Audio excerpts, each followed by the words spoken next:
right, this is Sports for Real with Coach Hall. Pretty good sports day yesterday. Had them first, and some interesting revelations were given to me. Got some interviews lined up that's going to be coming at you shortly. But today, you got a few minutes to talk about Glenn Davis. Big Baby Davis used to play with the Celtics. More known with the Celtics because he won a championship with the Celtics. Last week, he got sentenced to 40 months in prison. I believe that is federal prison. And he has been convicted of fraud. He has been convicted with, how many players with the NBA? There's 18 players altogether. He's one of 18 who has been charged with fraud, and he has been convicted. He's going to spend 40 months in jail. But he's not going to do 40 months. He's probably end up doing less than 2 years.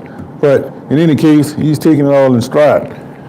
The money that he's accused of trying to take, they're putting in phony claims to try to defraud the NBA healthcare system. And you know, they're flush with cash, so I don't know what his financial situation is or why he had to go to such lengths to try to get extra money, but maybe he just saw that there was a weakness.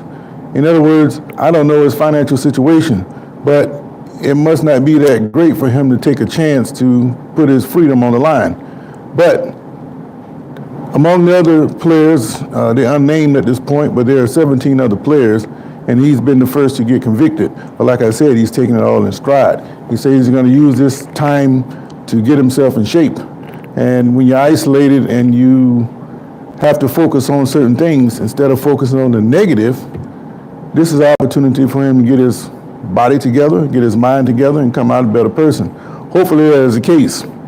But on the flip side of that, you have a guy that seemingly shouldn't have to be involved in any kind of fraud whatsoever, yet he's in the middle of one, and that is Brett Favre.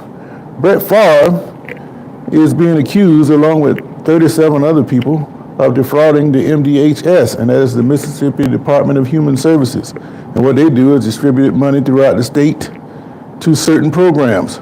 In Favre's case, he's accused of taking money from the TANF, which is the Temporary Assistance for Needy Families in Mississippi. Of the 38 people that's accused, there's $77 million involved. And Favre has been hit with a lawsuit to pay back $729,000 of that, which he's paid back some, but not all. But the thing with Favre, he's taking this completely different from what Glenn Davis is doing. He has sued the state auditor for defamation of character. Now here, this guy's in the middle of a fraud case where he didn't need the money personally, but he had money funneled to his alma mater and his daughter's school to add a volleyball facility. That's $5 million. Now, this guy here, he probably could have reached into his pocket and paid this himself. But no, he's going to take it from people who need it the most. And most likely, less eyes on it. When you're in high places like that, you know people in positions that can get you things. And there are two other people, the news, I think they're husband and wife, Nancy New and her husband, they pleaded guilty. But the question is, plead guilty to what? Brett Favre is yet to be charged for anything. Why is it taking so long for Favre to get charged? Davis, he's got convicted already, and his case came out after Favre. So what is the problem with Favre being charged? Godsmack. I'll get to that in a second. But the thing is, why isn't Favre being charged? And that is the mystery. And the longer the case drags out, the less likely it is he's going to be charged. But why is it that you charge one guy and not charge the next? Well, that is the justice system question as a whole. I can get charged with something, and you do the same thing, you get charged for anything. Would I take the chance to do what Davis or Favre did? No. Because I know the likelihood of anybody getting called to do anything is going to be me. Not because I'm just feeling unlucky, it's just that's not what I do. And then the things that you don't do, that's the things you end up getting caught and getting in trouble for. So I would never even take that risk, especially if I was a former athlete making millions of dollars like both of these guys have done. What is the point? You just being greedy? You feel entitled? What is it? Only those guys can answer those questions. But the point I'm trying to make here is one guy is going to jail, and the other guy who's already been charged civilly, sued civilly, he hasn't been charged criminally. And the question is, why not? That's a question that needs to be answered. Now, I got a comment early on here from Godsmack. He said, Caitlyn Clark is better than Reese. What do you mean that's not how charities work? It is not a charity. It's a state program for needy people. Mississippi is a state where they don't want, they can find every legal reason or every seemingly legal reason to block you from getting the funds that you need. But yeah, a guy that don't need the money, he can come in and take the money, whether it's illegal or not. It's greatly illegal, but since he has friends in high places, he was able to get that money. So you tell me, how is that a charity? I said nothing about charity. I'm talking about this guy getting money he's not authorized to get, and he's not being convicted or charged criminally for his actions, and that is the wrong thing in my point of view, and any sane person's point of view. If it was you or me, we'd have been arrested by now. Why hasn't Favre been arrested? That's the question. Okay, so you say two-tier system and Favre is a legend. So what? Let's go to jail all the time. Been a whole bunch of guys that played sports that was great, and they went to jail. So are you above the law because you're a legend? I'm waiting. Well, what do you mean there's no evidence? Well, if there's no evidence, why would he pay back some of the money? He hadn't paid back all the money yet.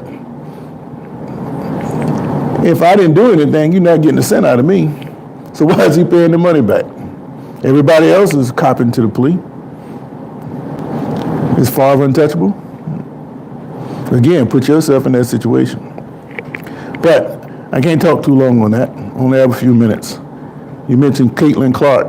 Caitlyn Clark made her WNBA debut last night to record viewers on ESPN, something like 2.1 million viewers. I would have thought it would have been more than that, as much as they make a big deal out of what's going on right now. Okay. Okay, well, look it up. This has been going on for a couple years now, and just so you know, what's the guy's name? Shad White is the state auditor. He came out and put the case. If you just type in anything about Brett Favre, it'll pop up for you. But White is being sued for defamation after he initially filed against Favre. He's saying he's trying to drag his name through the mud. Well, he put himself in that situation. I mean, the paper trail is there. The phone calls are there. The people are pleading. So there's no reason in the world why Favre has not been charged. If you got convicted civilly, or you lost a judgment civilly, and you have to pay back money that you're not supposed to have in the first place, shouldn't there be a charge attached to that? Normally, that's the way it works for everybody else. But for some reason, Favre's got people in high places to keep him out of the fire, but eventually they're going to fold on him. That's normally the way it happens. But again, Caitlyn Clark.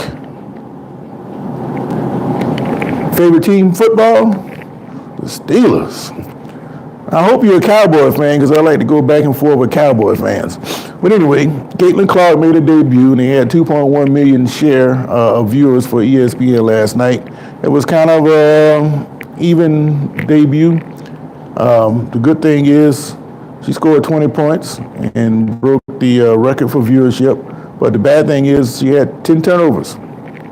Now, I saw some of the highlights. I admit I didn't watch the game, but they got her running pick and rolls, and she just doesn't look comfortable running the point guard at pick and roll. You just look stiff doing it. I think they should bring in a little quicker guard that can handle the ball and let Caitlyn spot up and shoot the ball. But pick and roll, she just looks like she's just forcing it, and she's just out of her comfort zone, and it just doesn't look good right now. Maybe that will work itself out as time goes on, But if you're going to run that pick and roll with Caitlyn Clark against me, I'm saying thank you. Because now she's not bombing me from the three-point line. Now, speaking of shooting, she did score 20 points, but early in the game, she didn't look good. I think she's trying to get acclimated to the game, and it's kind of a little bit of a pressure on her to perform right now, and I think that kind of slowed her down. But as she's got into the flow of the game, she started to relax and started to hit some shots. So offensively, she's going to be fine, but please take the ball out of her hand trying to run that pick and roll. Well, listen, she just doesn't look good running the pick and roll, but as far as shooting goes, just let her spot up and shoot the ball. So that's just the way I see that unfolding. But one other point I want to make real quick, I saw last night Gilbert Arenas on the nightcap with Shannon Sharp and Ocho Cinco. He made kind of the point I was trying to make yesterday about these NBA teams and the playoffs and how they seem to be fixed. Well, he made the comment that there are two mindsets for NBA teams. When you go on the road, you're it's the us against the world kind of thing. You kind of like isolated, and you don't play kind of as free as you do when you do at home. So basically what he's saying is you have two different mindsets. You're going to play two different game plans when you're on the road. But my question to that is why? If I'm the best team in the league, the way I play at home, I should be able to take that on the road. And that is the difference between basketball and football. There's no different mindsets. If I'm the best football team, I don't care if we play on the moon. I'm going to run it down your throat. And it doesn't matter if we're playing on this side of town or across the country. The best team is going to be able to perform at a high level. And I think the same mindset should apply in basketball or any other sport. The best team should play like they are the best team, not adjusting to some team because you're playing on their home floor, which I'm trying to tell you all along. It tends to give the feeling that the NBA is fixed. It's theater. Because again, if I'm the best team, take the Nuggets again. The Nuggets fell down 2-0, looked like they couldn't even compete with Minnesota. And all of a sudden, Minnesota can't compete with them. They were looking at getting swept, now they're going to win 4 straight because they're going to win tonight on the road because that's what champions do. So if it's not fixed, show me that it's not fixed. Give me some even play. Show me the best teams dominating like the best teams are supposed to dominate. I'm not seeing that right now with the NBA. And Arenas' comments last night kind of backed up what I've been saying all along. That these NBA guys are soft, man. They think they tough. And I said nothing about what Austin Rivers said last week about he can take 30 NBA players right now and go play in the NFL. Oh, the hell he can't either. You might get him out there and put him in a jump ball situation in the end. But as far as being tough enough to stand the physical rigors of the game, no, I think they better sit down somewhere. Gosh, Agarwal, I'm your biggest fan. Well, I'm your biggest fan because you said that about me.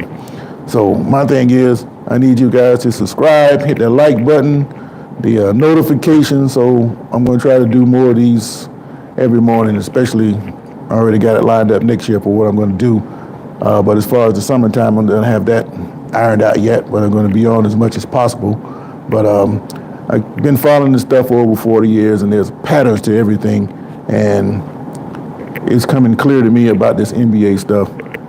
The older you get, the more you start to see things, and you just start to lose interest in it.